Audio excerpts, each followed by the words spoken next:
보디빌더들은 중량을 가볍게 해서 고립 위주의 운동을 하는 경우가 많습니다. 하지만 그들이 굉장한 무게를 치는 것을 보고 놀란 적이 있습니다. 어떻게 가벼운 덤벨만 들다가 중량 훈련도 하지 않는 사람들이 벤치프레스를 160kg, 180kg을 들 수 있는지 궁금했었습니다.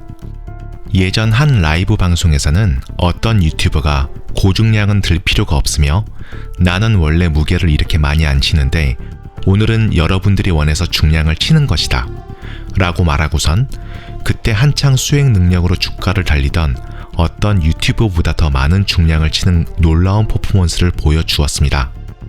그러고선 얼굴에 의기양양한 표정을 지으며 고중량 무용론을 펼치더라고요. 예전 유튜브 초창기 때 한 유튜버가 라이브 방송 때 실제로 했던 말입니다.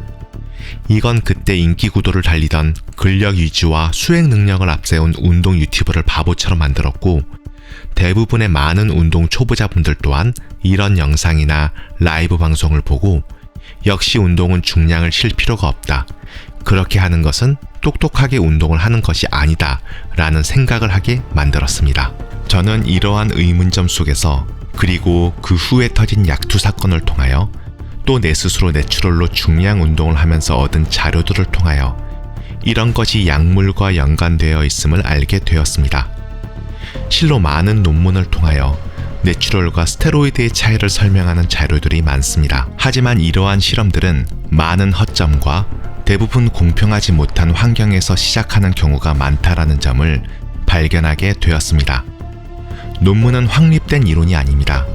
세월이 지나서 또는 금세 고쳐질 수도 있고 금방 그 이론이 없어지는 경우도 많습니다.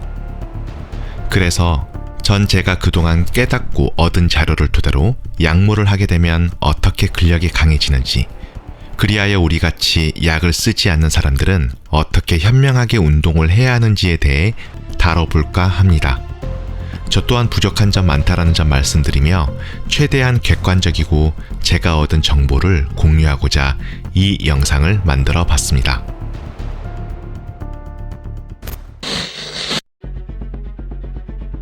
강력한 근력과 몸을 가지게 해주는 스테로이드. 이제는 대다수 선수들만의 문제가 아니게 되었습니다. 25년 전 미국으로 잠깐 거슬러 올라가 보면 미국의 MLB 야구 스타 마크 맥과이어에 대해 들어보셨을 겁니다.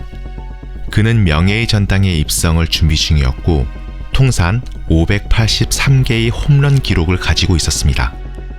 명예의 전당은 기자들의 75% 이상의 득표를 얻어야 가능했지만 그는 25%도 되지 않는 지지를 받았습니다. 그 결과 그는 명예의 전당에 입성을 하지 못하였습니다.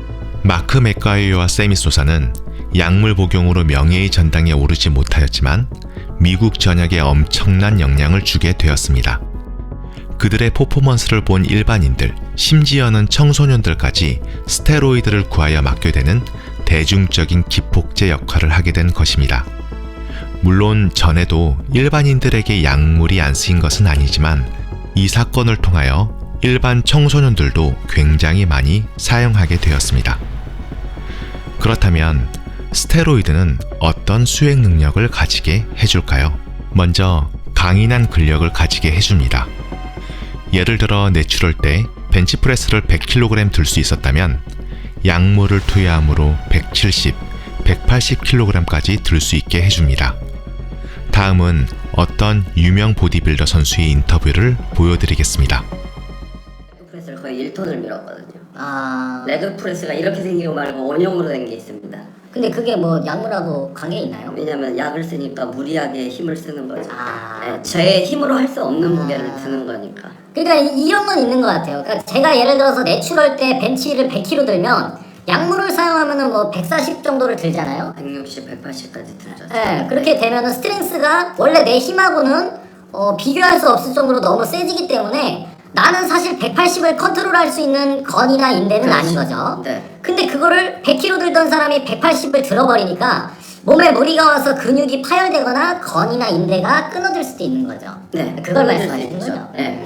그리고 인대도 끊어질 수 있지만 나중에 이제 그 과사용으로 인해서 네. 부작용이 심해서 저는 2002년부터 작년 3월 1일까지 한의원을 1,800개 정도 갔습니다. 그 기록도 남아있어요. 왜냐면 이유 없는 근육통이 엄청 심합니다. 네, 그렇게 이제 한의사 선생님이 이런 얘기를 하죠. 과도하게 늘어난 근육이 줄어드는 과정에서 염증 물질이 생겨서 네. 그리고 최근 종합검진 결과 호모시스테인이라고 심장으로 가는 염증 물질이 심해져서 이렇게 되면 동맥을 막을 수 있다는 그런 것도 있어서 지금 최근에 종합검진 받았는데 그게 좀 위험 수치로 나왔어요. 이처럼 이 유명 보디빌더는 약물로 인하여 강해진 근력으로 운동을 하다 수많은 부상을 입었습니다.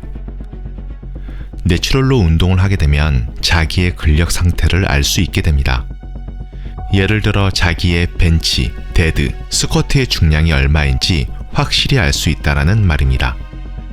하지만 대부분의 보디빌더들은 그 사실을 잘 알지 못하는 경우가 많습니다. 성장 호르몬의 투여로 인한 훈련 방식도 방식이겠지만 스테로이드로 인한 갑자기 늘어나는 근육량과 그에 따른 폭발적인 힘 때문에 그렇습니다. 내추럴은 도저히 들 수 없는 무게 범위에서 약물 복용자들은 그 무게를 주체 못해 쑥쑥 들어 올려버리니 큰 부상을 종종 많이 당하게 됩니다. 그래서 본능적으로 무게치는 걸 두려워하게 되고 거부감을 가지게 되는 것이죠. 이런 사람들에게 원RM이 몇인지 물어보면 대부분 잘 모르는 이유 중의 하나입니다.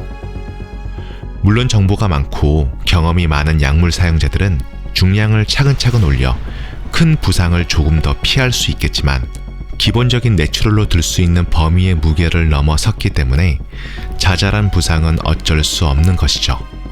위의 유명 보디빌더와 같이 한의원을 몇천 번 가게 되는 것처럼 말입니다.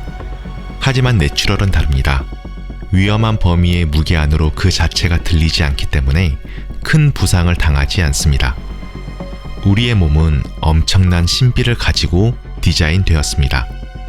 인체의 일정 이상의 근육 발전을 이루게 되면 뇌는 호르몬의 한계를 정해 놓는 역할을 합니다. 그래서 실제로 고중량 단계에서 단지 몇 킬로그램만 올렸을 뿐인데 렉에서 바를 뽑을 수조차 없는 경우가 많습니다.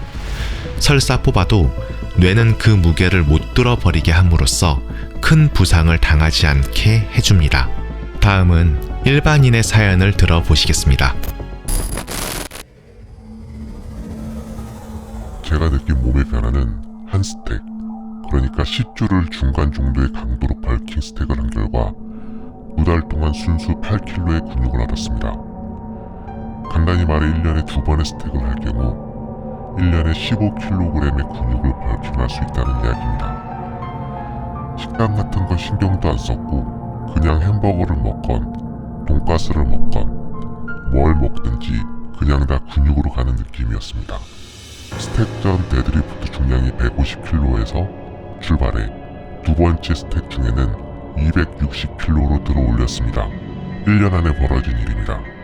혈관이 올라왔고 몸은 굉장히 드라이하면서 큰 벌크를 가질 수 있었고 몇 년만 더 하면 당구장 달력 모델도 될 수 있을 것 같더군요. 운동이 너무너무 쉬웠습니다.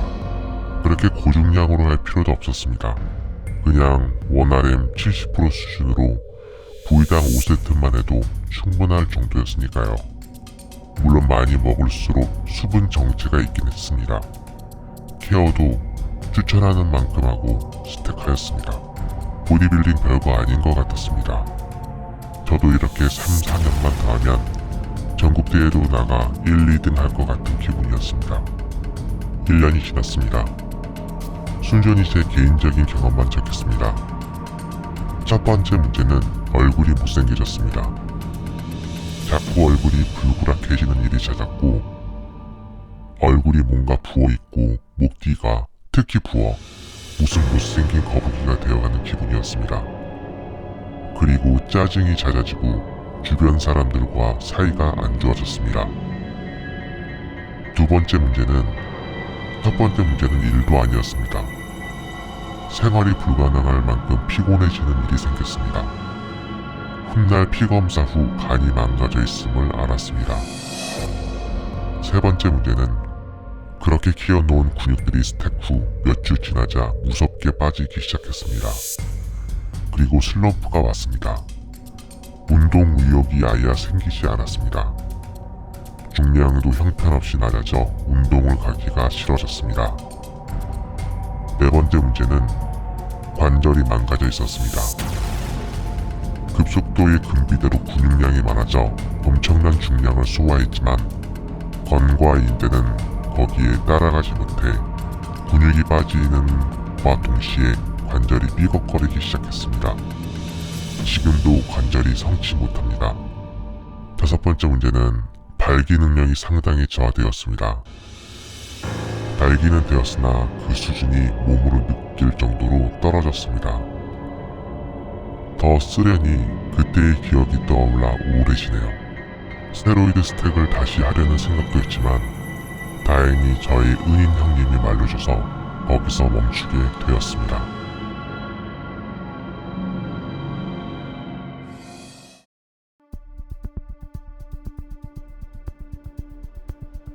내추럴로 운동을 하시는 분들은 아시겠지만 벤치프레스 140kg 이상을 드는 것이 얼마나 어려운 일인지 아실 겁니다.